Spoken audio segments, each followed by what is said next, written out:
I want to start by thanking Private Internet Access VPN for sponsoring today's video. If you have either a public or private pension, then you must watch this video right through to the end, because it might just be the most important video that you watch all year. And yes, this may apply to anyone with a pension, regardless of what country you are in.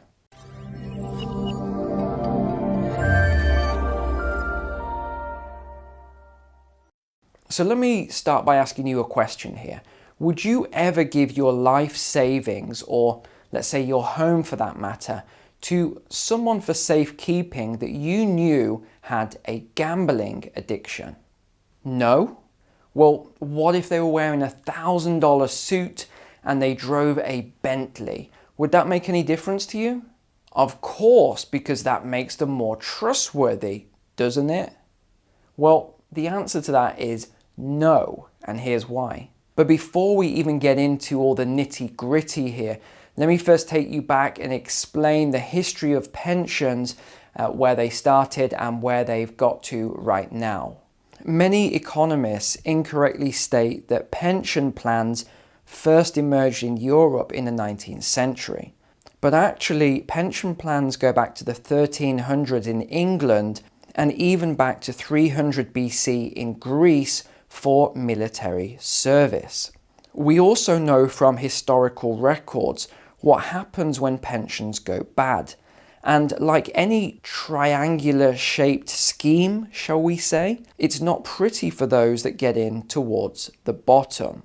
The first modern day pension was actually created in England in 1908, with the first nationwide pension following in 1948, just after the end of World War II. Pensions then swept the globe. The problem with this, though, is that these pension funds were developed under very different living conditions from those we live in today. In particular, life expectancy, working age, and population growth. In the 1960s, the average pension age was around 64, with life expectancy from that point onwards at around 14 years. Fast forward to today, and people are living a lot longer, putting a huge strain on a pension system already near breaking point. If you're a loyal subscriber, you know what I'm going to ask you to do at this point in the video. Would you please click the like button? It just helps the video to actually get ranked and seen by other people on YouTube, especially when the topic is so important as your pension. Thank you. The way that most of these modern day risky, here's the key word here, risky pension schemes work is quite simple. And if you understand how a Ponzi scheme works, then you already understand the basic concept of most pensions. Those who are working pay into the scheme, and those who are retired draw out from the scheme. It doesn't matter how you dress this up and all the fancy names you give it, this is a form of Ponzi scheme. However, financial advisors around the world are advised and instructed not to use any terms associated with Ponzi, instead to use the polite term of a wealth transfer program. However, it is the same thing. The workers pay in, the retirees draw out. It's basically just a trust-based system. If you trust your pension and the people managing it, then you've already seen too much of this video. But if you don't trust your pension provider and you've got some suspicions, then let's carry on. So here are the main problems I've identified that no one is really talking about. Pension schemes globally are heavily invested in extremely risky asset classes. So if you've ever wondered how they're able to get such high returns, well, this is how. Previously, they used to invest into fixed return assets, so this was bonds and similar equities, but now the bonds make up a very small proportion, with the bulk being in risky assets like the stock market.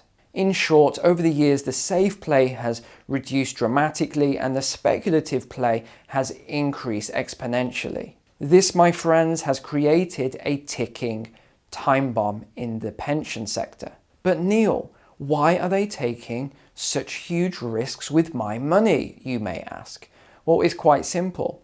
Number one, always the way, profit. Number two, they want to get very high returns so that you stick with their program over others. And number three, well, that's more complex, but there's a lot of points I'm going to cover throughout this video that will explain everything else. And always remember what I say to you.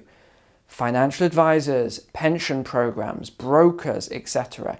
How do they make their money?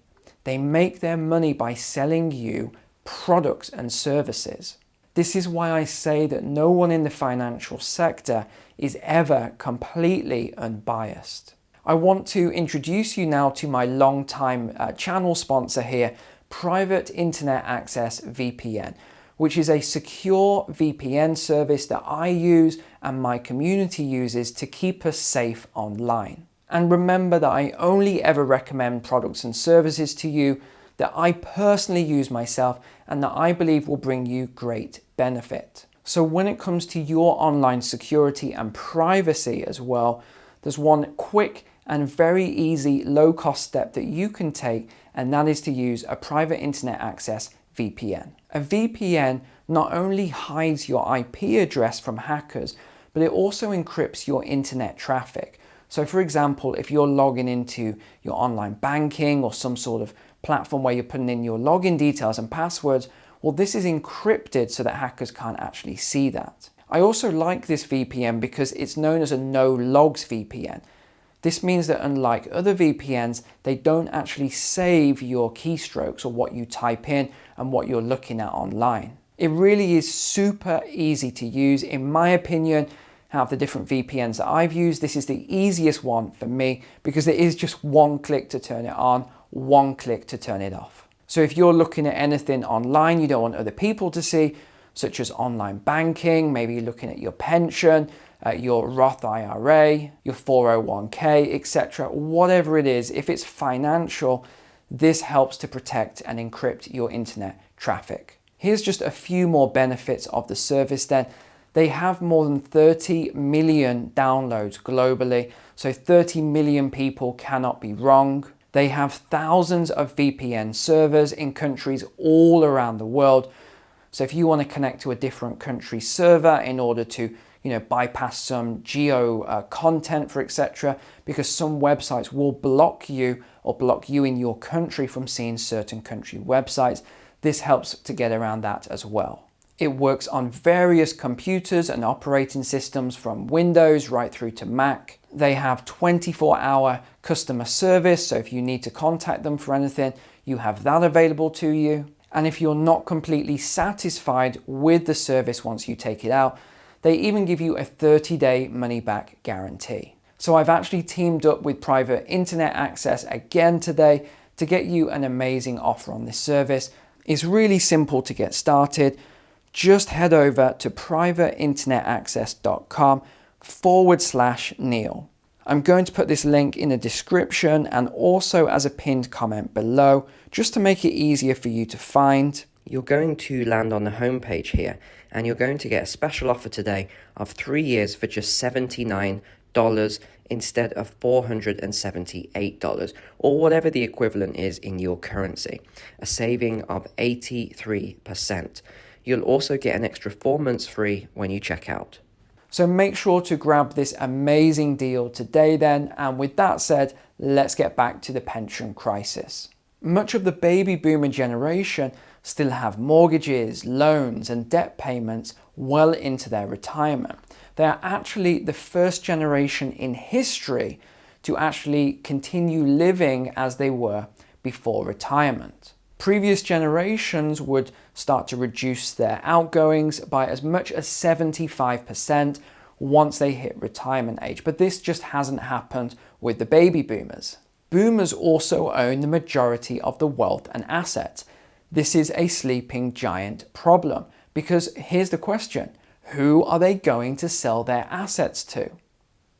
The younger generation are not only broke, but they also have huge amounts of debt to go along with it. Over 10,000 baby boomers retire every single day, and typically they would sell their assets to pay for their retirement. But with the stock market and housing market at all-time highs, why would you sell when you can keep using your assets as an ATM and keep releasing more cash for retirement? Hey, if these banks are going to keep lending us money, then why not? This, of course, is the mindset of the boomer. But if you remember my videos over the last couple of months, what have I said is happening at an unprecedented rate? Baby boomers are starting to retire early. In fact, by 2030, all baby boomers will be over the age of 65, meaning that between now and 2030, the youngest baby boomers will be selling their assets in a period of economic stagnation or worse, economic recession, achieving lower prices upon asset sales. In the 1950s, there were 7 workers to support every 1 retiree receiving a pension, 7 to 1. In the 2000s, this dropped to 5 to 1. And by 2030, the estimates are that there will only be 2 workers to support 1 retiree. And if we even go right out to 2050, which this will not even survive the pension plans by this point, but it would be somewhere between 1.3 and 1.5 workers for every 1 retiree. Obviously, this is unsustainable. In most nations, government figures, so these are government figures themselves, estimate that most pension plans at today's trajectory will be bankrupt between 2025 and 2032. If you look at California and Illinois, these plans are already bankrupt. This is because pension plans have now moved from the accumulation phase deep into the payout phase. It doesn't take a genius to work out that if you are paying out more than you are accumulating, you are at a net loss and draining the system. In the United States, the public pension system lost $1 trillion due to the lockdowns in March 2020. Many state and local pensions were already facing a $4.1 trillion shortfall. This equates to an unfunded public liability of $32,000 per household. This is just for pensions, and keyword here, unfunded. In California, over 60,000 public employees are receiving a pension of more than $100,000 per year. This has now drained the fund for future retirees. There are even records of New York City sanitation workers earning pensions of $285,000 per year. Over to the United Kingdom then. A government review said, without any additional support in addition to national insurance contributions, the pension fund balance will fall rapidly to exhaustion in around 2032. This means that the tax burden on the workforce may have to be significantly increased to stave off a situation where the UK's population of retirees cannot be supported. Either that or the pension amount received will have to be reduced. And yet if you look into the government finances, it's absolutely crazy. They are doing nothing at all to plug this gap. And in fact, they're doing the polar opposite. They are spending into this new crazy amount of debt to GDP level. The deficit is so huge that it gives me nightmares to even think about it. If that wasn't enough, here's a few more problems that I've identified. If all of these pensions are 30 to 40% underfunded right now, and this is supposed to be the greatest economy we've ever had, yeah, of course it is, sure. What do you honestly think is going to happen when we go into this next recession, which has been held off by all the fake currency printing or the quantitative easing? What do you think is going to happen?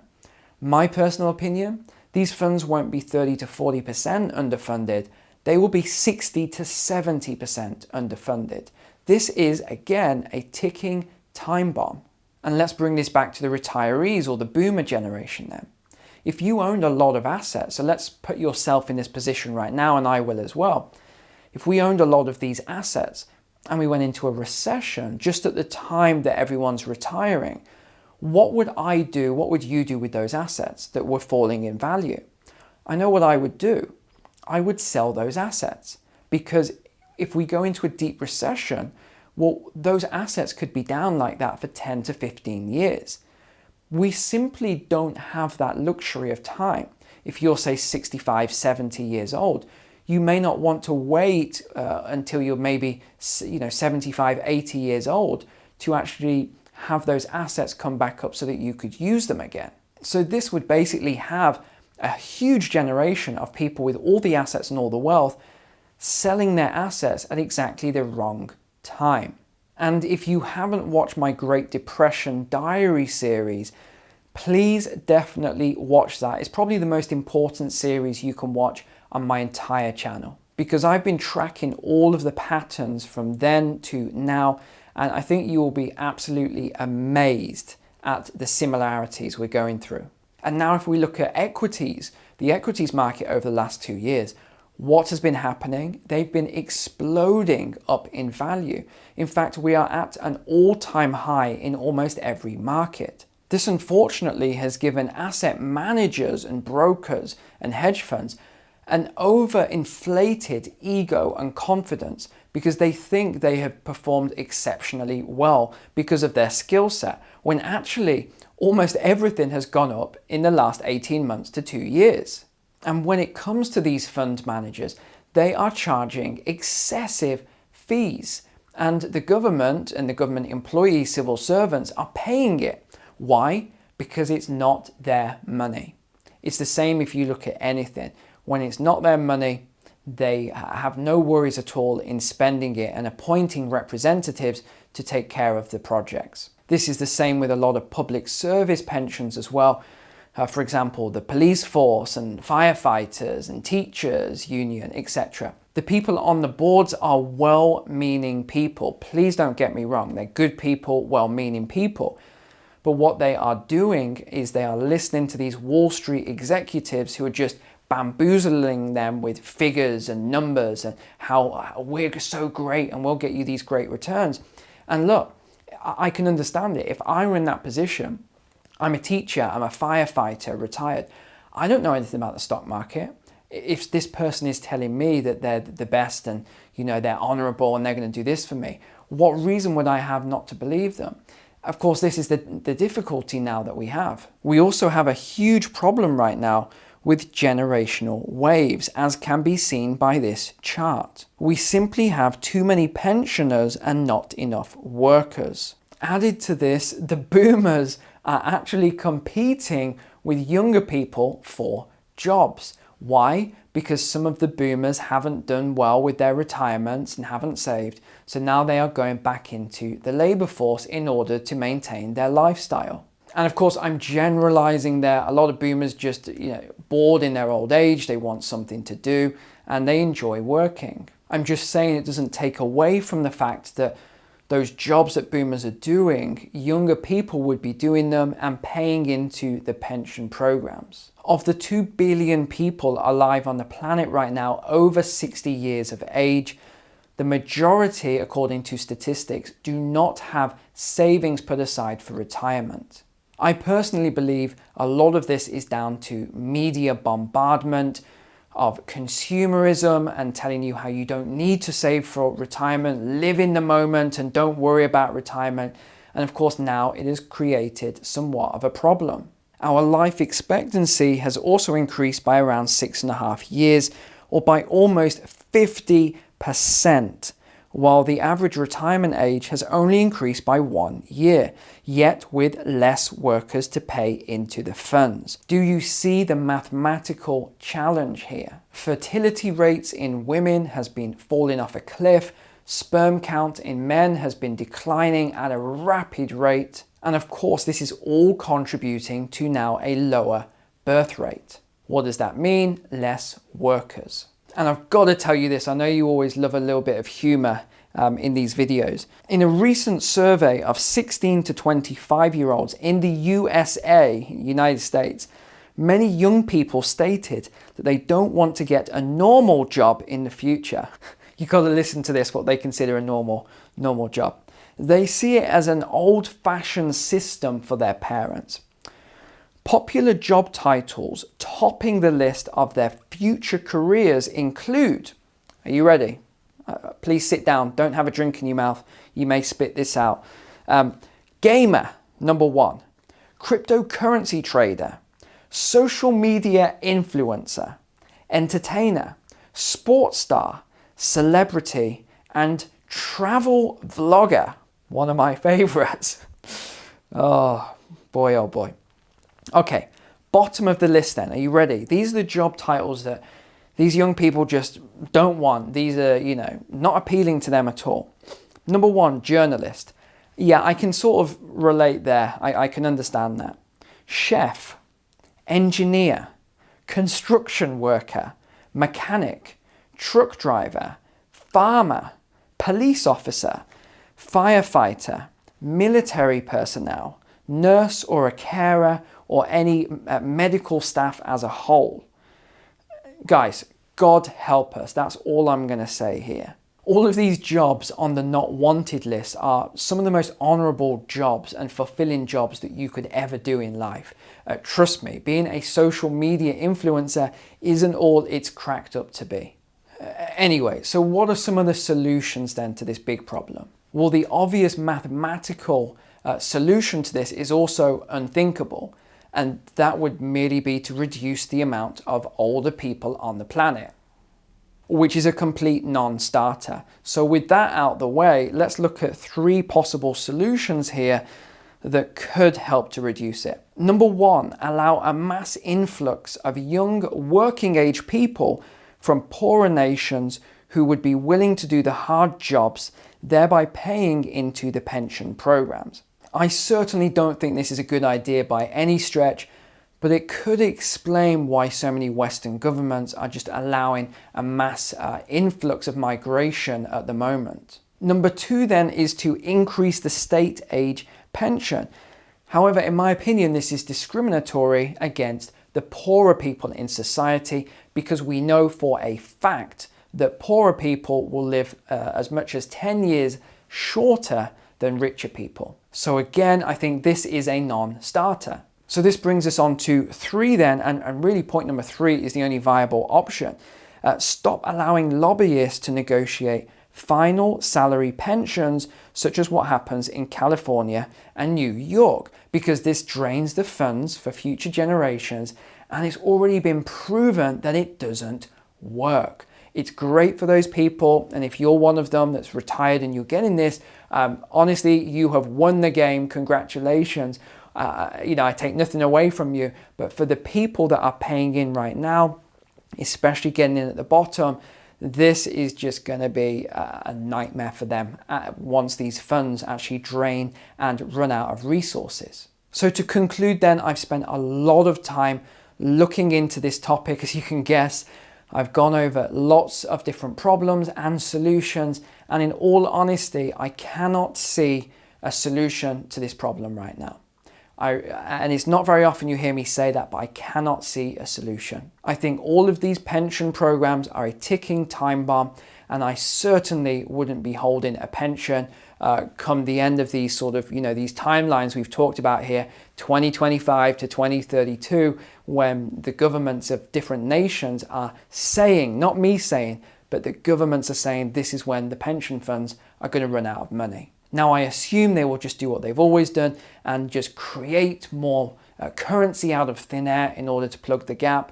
But again, this is going to add to what we're seeing now, more inflation. You're going to see all these other issues. It's not a solution.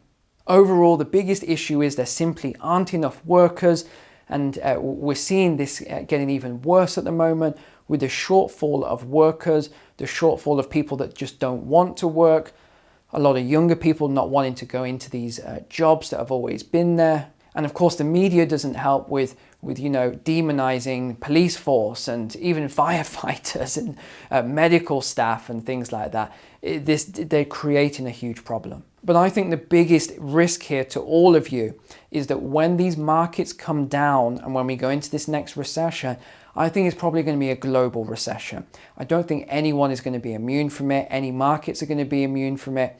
And this is what I think is going to cause the biggest issue, as it drains the liquidity from the funds. And when you're in a giant bubble, when you speak to financial advisors and brokers on a weekly basis, And in a year, you haven't heard a single one of them say that this is a bad time to invest. No, they say, this is the best, you say it with me, you know how this goes. This is the best time in history to invest in assets right now in the markets. Oh, if you're not in, you're a fool. Yeah, I hear it every single week. I would say that maybe you're not the fool, someone else is the fool. I certainly wouldn't be getting into these asset classes right now whilst we're in the peak of a bubble with liquidity about to drain late into 2022. Also, you've got to remember that a lot of the people involved in managing these funds are paid on a commission basis. If you give people commission, they are going to take risk because it is not their money. Never forget that. And that's why I said at the beginning that it is like giving your assets to a gambling addict. And it doesn't matter if they wear a $1,000 suit or drive a Bentley. The day of reckoning is going to come, and they won't take any responsibility for the losses. You will. Okay, remember that. This is your retirement, your life savings, and it can mean the difference between poverty or comfort in your older age. Don't just overlook this. Don't just trust it to people that you don't know just because they say some, great things and they dress well and drive a nice car. Don't fall into this trap. And if you're wondering if I have a pension myself, the answer is absolutely no way. I decided to learn investing for myself. Same with my community. You've heard me talk about my Patreon community many times before. You can always find the link below. That's what we do.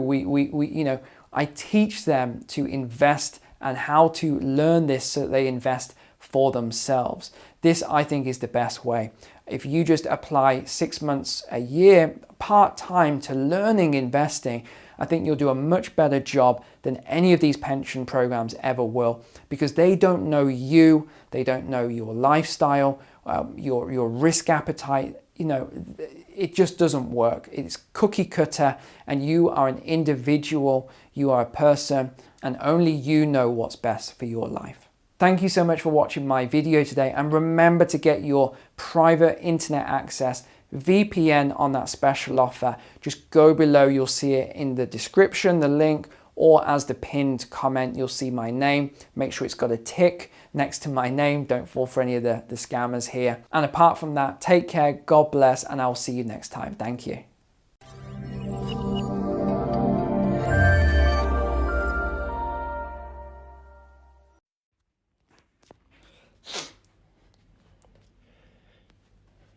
You're going to land on the home page here, and you're going to get a special offer today of 3 years for just $79 instead of $478, or whatever the equivalent is in your currency, a saving of 83%. You'll also get an extra 4 months free when you check out.